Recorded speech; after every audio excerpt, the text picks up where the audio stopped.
Welcome to Customer Driven with Chad McDaniel. Well known throughout the customer leadership industry, Chad has been the chief community leader for Execs in the Know, one of the top executive customer advocacy groups on the planet. With a passion for customer success and a desire to share and develop best practices, Chad's conversations with industry leaders aim to give unfiltered, unplugged access to industry peers who are customer obsessed, just like you. If you enjoy the show, please be sure to rate and subscribe on Apple Podcasts, Stitcher, and Spotify.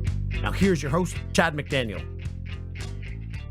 Well, thank you again to all of our listeners here, and we've got a fantastic guest joining us today, and I'm just very grateful and appreciative of Joseph Ansanelli joining us from Gladly. He is the CEO and's got, I think, a lot of insights today that our listeners are just going to enjoy and find fascinating. The intent of today's show, this episode, was for me and Joseph, was helping our listeners around the creating personalized customer experiences. And we're going to take it from a consumer point of view and how their world has changed, and also many of their facets that I think our customer executive leaders are dealing with today. For our listeners, if you're not familiar with Execs in the Know, we are a corporate customer community advocate group. There are so many ways to get involved with your peers and best practice sharing, everything around customer success from A to Z. If you go to our website, execsintheknow.com, go to the resources tab. It really will tell you about all of our upcoming events and engagements and things we're up to. So I highly, highly encourage you to get involved. Today's episode, if you've enjoyed Joseph and the listening and learning that we are getting ready to share, my goodness, please rate, subscribe, give feedback.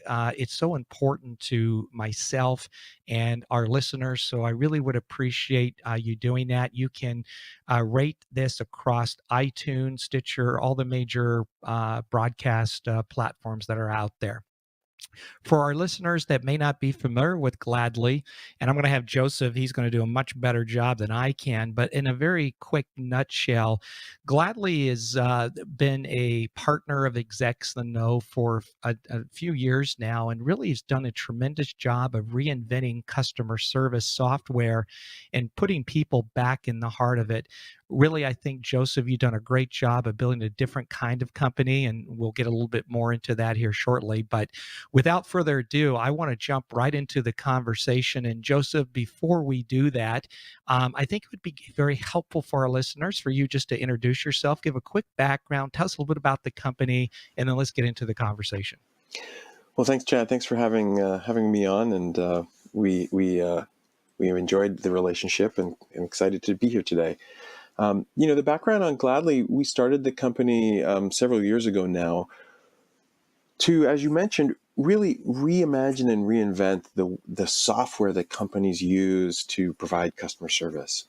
We believe that in the 21st century, consumers, their expectations and where they are and how they communicate is just very different than it was 20 years ago, never mind even 5-10 years ago, before the advent of iPhone and Instagram and Facebook and whatnot. And our goal is to figure out how you can really put the customer back at the heart of customer service by redesigning the software that companies use and really putting the center of it being about people and the lifetime of the conversations that both companies and consumers have with their customers from a support standpoint. So that's what we're trying to do, and I'm excited to sort of chat about those trends and changes of the consumer with you today. And Joseph, you're based in San Francisco for our listeners, correct? Yes, based right in the heart of San Francisco. Okay, and if you want, our folks, if you want to look Joseph up, the correct spelling of Joseph's last name is Ansanelli. You can find him very quickly on LinkedIn and find out more about our show guest today. So I wanted to start out, Joseph, I sort of alluded in the beginning, is that I think it's imperative we continue the conversation and best practice sharing and kind of some of the visionary around creating personalized customer experiences. Execs in the Know has been so fundamentally involved in this particular set of conversations for the last couple of years. It's been very near and dear to us, and all the different regions I've personally traveled and the brands I get the opportunity to interface with. But I was really thinking that we could kind of talk about maybe some of the challenges. Where do we see this going? The need for action. And at the highest level, maybe we take it from the consumer point of view and how things have changed from their perspective. And I'd love to get your thoughts and insights there and kind of walk us through your kind of thinking in that regard. I mean, it's very clear that if you think about what we like to call the 21st century consumer, um, things have changed as a consumer. I tell this story all the time about my relationship with my wife. The way I communicate with her, I obviously see her in person. We talk on the phone, we email, we text, we're on Messenger, we talk about the news on Twitter, we use FaceTime to see each other when I travel. And in all of those ways that I communicate with her, I'm able to keep the context of my relationship with her at the center. And I can seamlessly move between any of these different modes of communications, and the conversation seamlessly moves from one to the other without really any thought for that matter. And that's the way we all can communicate. And with the advent of all of these new consumer services, whether it's Facebook or Twitter or WhatsApp and SMS and all these messaging channels, that's the way we all expect to communicate in our personal lives. I think that consumers today have that expectation that that's how they want to engage with the companies and brands that they interact with all the time. And I think their expectations of companies meeting them where they are higher than ever. And I think that ability to seamlessly move between these different ways of interacting is not the future. It's actually today. And I think the second part is that I think that consumers really have a higher expectation that brands and companies will truly know who they are. They really expect personalized experiences. They value personalized experiences more than necessarily expedient experiences, meaning that if I'm dealing with an issue or I'm trying to engage with a company, I want them to know who I am. I'll tell you a story. I remember when we first started the company, I was calling a company that will remain nameless. And it's a company I've had a relationship with for probably 10 years. And it's a company that it's a sort of a subscription service, if you will. And I remember I had an issue with them, and I remember contacting them. And while they're able to get me that bill every single month, they were able to send me very targeted direct marketing about things potentially that I might be interested in. As soon as I engaged with their support team, they referred to me as a case or a ticket number. And that level of personalization immediately was lost. And I think that that's the challenge of sort of figuring out how do you deliver that type of personalized experience in the context of a contact center. Just jumping in here, I totally agree. First of all, I love the first part of the analogy with the spouse, the wife. Never really thought of it that way, but that's so true. And then, even on the second piece, we're all consumers at the end of the day. Everyone listening to this Right. podcast are consumers, and we know when we've had a good engagement or support experience and when we haven't, and how frustrating that is or how rewarding that is. And uh, the consumers, at the end of the day, the train has left the station. I think everyone's going to subscribe to that. So the question is now, how do we start to immobilize this and make some of this reality? And at the highest level, I mean, we all want to do the right thing for our customers and the support experience they get. But Joseph, from your lens and what you've seen recently, let's say in the last few years, what still is the bottleneck? What's the challenge? Why are we having difficulty getting there? Yeah, that's a great question. One of the things we did before we even started the company is we spent about a year visiting, uh, I don't know, 30, 40, maybe 50 contact centers, great companies that we thought delivered great service. And we sat in the contact center, we put the headsets on, we watched the team do chat, we watched them do email. And when we asked ourselves the question about why it was so hard to deliver that type of experience that I referenced in terms of how I engage with my wife, we thought, well, maybe it's a people problem. And when we went on site to all these great companies, we realized that the people that work in these contact centers, they really do care about helping customers, and they work super hard. Well, we realized that, to be honest, it was primarily a software problem, meaning that the tools and the technologies that these frontline agents, I like to think of them as heroes, the tools and technology they were using really weren't ever designed in this era and this age of thinking about, people and these conversations that are independent of any one channel. I mean, the vast majority of all customer support software uses the case or the ticket as the center of gravity, like the organizing principle, if you will. And I'll tell you a story. I was actually curious, why do we even use cases and tickets? And it turns out that it was something that was adopted in the early 1900s by hospitals. And they adopted this idea of a case file from the legal system. So this idea of a legal case file was adopted in the hospital. And, in the early 1900s, when you went to the hospital and they created your patient case file and they put it on the clipboard and they put you into the bed and they put the clipboard on the bed and you, the bed and the clipboard went around the hospital, it worked fine because it was like the same, they were all together. But, fast forward 100 years later, and that's not the way the world works. It's not how consumers communicate.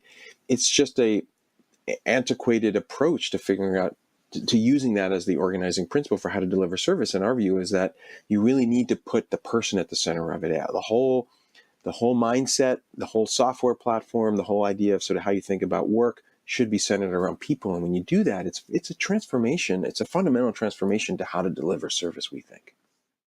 So just to clarify, when you mentioned tickets and cases, and why are they not effective for customer service? You're saying basically, it's an antiquated, outdated approach, and it's really not personalizing or putting that person at the front of the conversation.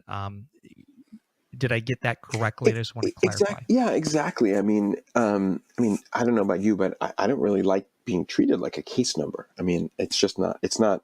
It's No, I want to have not I want a sexy at all. relationship. Yeah. The only thing maybe you want a case is like if you get arrested. Maybe that's appropriate. But this idea that cases and and ticketing systems, their whole mindset is, I have a work item. I need to route that work item to a worker. I then want to track the time it took that worker to do the work, and I want to make sure the work got done, and then I want to give them more work. Well, that's not the way you really think about empathetic relationships, right? Yeah. And in this world that we live in today, and the whole Amazon effect, et cetera, the way companies are going to compete ultimately is going to be on the strength of the relationship that the consumer has with them and the brand. And it's just very clear that the consumers really do value that, and they're going to have loyalty to those brands and spend more if they believe that the companies know who they are and treat them with respect. Again, for our listeners, you've been hearing Joseph Ansanelli. He's the CEO of Gladly, a customer service software organization reinventing service based out of the San Francisco Bay Area. Joseph, I want to quickly jump on or continue to move through because I know with time it always goes so fast. But, I hear a lot about the explosion of messaging apps and, Right. How has this contributed to the changing expectations of consumers? And we could probably have a whole episode on that itself. But at the highest level and kind of the thesis of it, what's your thoughts around that? What would be your advice for our listeners? I mean, I think the most important thing is that I think companies need to meet their customers wherever the customer is. It might be in a physical location, it might be online, it might be through messaging. And for a long time, I think a lot of people in support talk about call deflection as this nirvana. And my view on the idea is that it's actually, what's the customer's preference? And there is a huge value and benefit to consumers to be on messaging channels because, you don't have to wait in queue. You can have the conversation over a longer period of time. There's not this pressure to have to, spend 15 minutes on the phone. And it's super valuable to the consumer. It also turns out it's super valuable for the company because you get improved operating efficiency with concurrency and all that good stuff.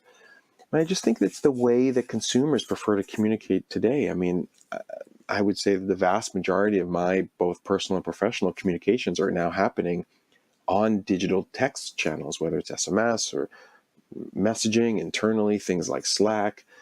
And, that's the future. And, again, I think we need companies, we all need to meet our customers wherever that customer is. And that's where the customers are today. That's where the consumers live and breathe.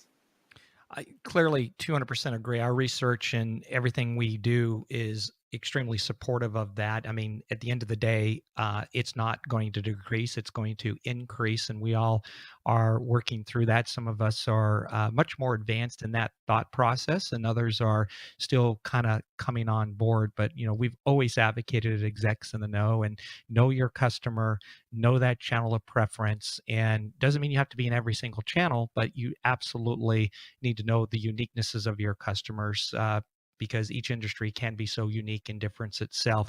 I'm going to push back a little bit on that, though. Let's say, in theory, all of our listeners subscribe to that. They agree to what we're saying.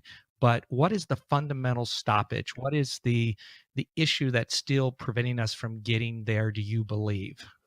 Well, I think that there's definitely it's just a mindset shift. I mean, it, everyone that we engage with, the way that we have thought about delivering service has been this sort of, I hate to say, this workflow mentality, right? It's been this idea around the case being the most important thing. And to say to someone, hey, it really should be about people, everyone says, well, of course it is. But when you think about having, software and technology and systems and metrics and everything to be all of a sudden center of people, it's different. I'll share a story. So as you know, JetBlue is one of our customers.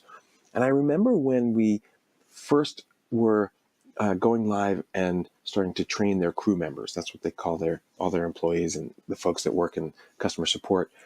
And one of their crew members raised their hand and very innocently asked this question. They said, okay, now that we don't have a case number, if I need to get someone else inside of JetBlue to help with this issue, what do I reference internally if I don't have a case number? And there was a little of a pause, and we didn't really know the best way to answer. And we just said, well, it's the customer's name or some sort of personal identifier because you're helping the customer. And they paused when they heard that answer, and they said, oh yeah, that's kind of the way it should be. I can't believe we haven't been doing it that way all along. So there is just a big a mindset shift that has to happen in terms of just thinking about it differently. I love use case, and I know our listeners love use case. And thank you for offering up a little bit that with JetBlue, and we all know the success they've had as an airline organization and perception of their approach with customer engagement experience. Is there any like specific pointing reference or something you can give that in that theory how they've improved the way customers interact with the airlines outside of the one I think you mentioned? But is there anything else that just we could hang our hat on for the listeners? Sure. I mean, there's a lot of quantitative and qualitative things we can share. I mean, quantitatively, when you have something that's centered around people, it helps drive a lot of efficiency because the team is no longer spending their time searching through cases or tickets. They're just looking at the customer, and there's just one history of all the communications that's happened with that customer within the same channel. So, for example, if there's like an email thread or a chat thread, but also as the customer moves across those channels, the way they work inside of Gladly is there's just one history that's independent of the channel. So the customer might have been chatting on the website and they picked up the phone. That person on the phone is probably not the person that was chatting with them, but having that one single view where it's just all organized by time, it's really driven a lot of operating efficiency. But more importantly, it's really delivering on a higher customer satisfaction. I don't know any other way to think about it, which is, I remember when we were live with them around chat, web chat and messaging, a customer was chatting and said, okay, I need to finish this transaction on the phone. When I call someone on the phone, how are they going to have all my history? Like, what do I do? And she said, well, just tell them your name and your email address, and we have that as your identifier. When the person gets on the phone, they're going to just see all your communications here. It's just the things that can be right before the phone call that they're getting. And the customer was kind of blown away by that. And I think by making it about people and having that one history, it lets you deliver those types of more empathetic conversations, which is, you know who this person is. You're not spending the first 15 to 30 seconds having them repeat and recap something that they've talked to someone else about before. It's letting the individual who is engaging with that customer do it in a much more empathetic way. Because, look, at the end of the day, I believe that great customer service is about people talking to people. And the more you can empower people to have very seamless, empathetic conversations, the better the service is going to be on the other side. I advocate very strongly, and I know so far we've been mainly talking about the messaging channels, and I do want to get quickly to the automation and other self-service stuff here quickly. But I was going to say that we as service leaders, we absolutely owe it to do the best service we can provide to our consumers. If we're not, shame on us. Regardless of the circumstance. There are no excuses for us to how we can pilot, trial in small, very controlled case study or case ways of learning and trying before we have to take on substantial risk or any concerns that may be out there. But the train has left the station, and we have to be looking at this, and there's so many easy ways to do this and to make it effective and get the learnings down, regardless of where you're at in the maturity of all of this, to our listeners. Yeah, I agree. I agree wholeheartedly with you, Chad. I mean, I think that having what we like to think of as a growth mindset, which is, hey, we're going to try to do things differently. It doesn't mean you have to just jump in, all the way day one. There's no need to. There's phases to it. Yeah, right, exactly. But you better do something, and you better get off the chair, and you better do something. Service is a differentiator. I'm a huge advocate of customer success, and I know where my loyalty stands with brands personally, as most of our listeners do, when they're taking the time to recognize and make me feel somewhat important and somewhat the experience very personalized to how I interact and deal with that brand. Joseph, I know on time we're going to continue. We've been speaking messaging, but I would be recluse without just quickly going into some of the other automation, AI, chatbots, and the service piece of it.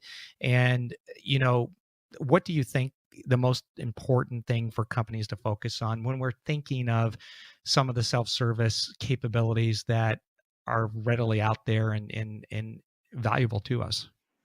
I mean, I think at the end of the day, there's a couple of things. I mean, you're trying to do the best job of getting a customer an answer. I mean, ultimately, that's what you're trying to do. They're contacting you because they have a question or they need something done. It might be putting in an order, that sort of stuff.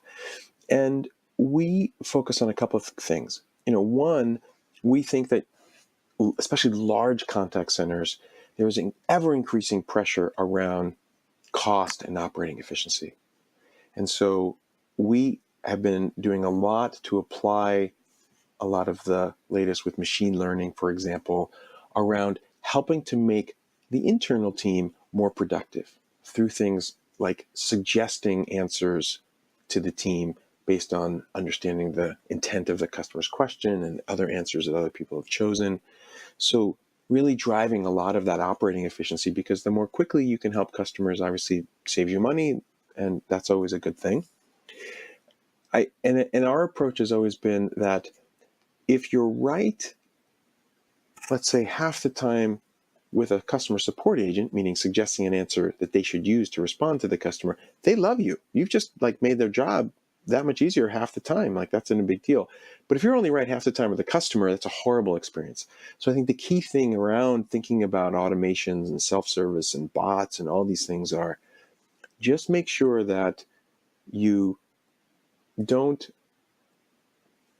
put the burden on the end consumer while you're figuring out. Try to figure out a way to deliver the quality of the end consumer as the last step, not trying to sort of tackle that as the first, because there's just so many examples of people trying to deliver chatbots and whatever that unfortunately the whole process and implementation and customer experience went quite awry. I don't know a better way to say it than that. So just make sure you're just doing it in a very step-by-step phase by phase approach to make sure you're delivering on quality to the consumer.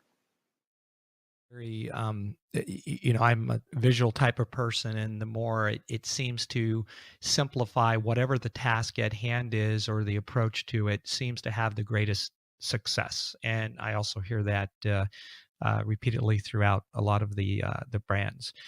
You've been listening to Joseph Ansanelli. He's the CEO of Gladly, and I want to finish this way, Joseph, is that whenever I have a CEO on the podcast series, Customer Driven, I would be remiss without asking, future trends for customer service, predictions, words of wisdom. But as we're heading into 2019 here, what do you see some of either future trends or some predictions here that we may want to take away on this episode? I think one of the things that we're seeing, and I think that's going to continue over the next decade, is I think you're going to see a divergence in requirements between business to business support versus business to consumer support. The way a large company, take a Microsoft or a Cisco or, one of those companies delivers support to their corporate customers, we believe is going to continue to just get more different than the way you deliver to an end user consumer. And I think you're going to see companies grow up that are dedicated to those. And I think, we're obviously doing that in our focus around business to consumer support, but we just think that you're going to see very, very different products. You're not going to see the same products that companies use to deliver service for both of them. And I think the other thing which you highlighted earlier is, I think we're at the very beginnings of this shift from voice to messaging channels. I don't think voice is going away, by the way, but I think this shift to enabling the world to engage with companies on messaging in the same seamless fashion that they do everything.